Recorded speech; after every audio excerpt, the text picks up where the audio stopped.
মধ্যপ্রাচ্যের ভূ রাজনীতিতে দাবার চাল উল্টে দিয়ে এক নাটকীয় সিদ্ধান্ত নিল ওয়াশিংটন। ইরানের সাথে যখন যুদ্ধের দামামা বাজছে, ঠিক তখনই কাতার ও বাহরাইনের মার্কিন ঘাঁটিগুলো থেকে শত শত সৈন্য সরিয়ে নেওয়ার এক গোপন খবর ফাঁস করেছে নিউ ইয়র্ক টাইমস।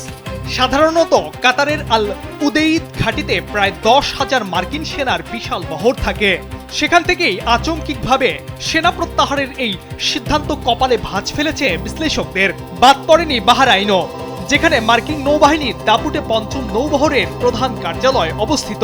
জীবন অবাক না করলে কে করবে? 28% মিল্ক ফ্যাটের অবাক করার সাথে ফ্রেশ মিল্ক পাউডার। জীবন অবাক করুক প্রতিদিন। কিন্তু কেন এই তড়িঘড়ি পিছু হটা?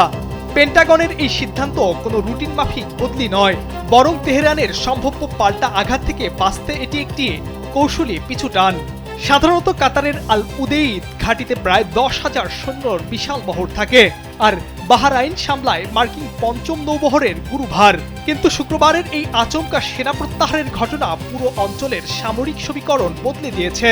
ইরাক, সিরিয়া বা কুয়েতের মতো প্রতিবেশী দেশগুলোতে এখন মার্কিন বুট থাকলেও কাতার ও বাহরাইনের মতো গুরুত্বপূর্ণ পয়েন্টের থেকে সেনা সরিয়ে নেওয়ার মার্কিন যুক্তরাষ্ট্র এখন নিজেকে সুরক্ষিত রেখে ইরানকে চাপে ফেলার নতুন কোনো ছক কষার ইঙ্গিত দিচ্ছে বলে বিশ্লেষকদের ধারণা।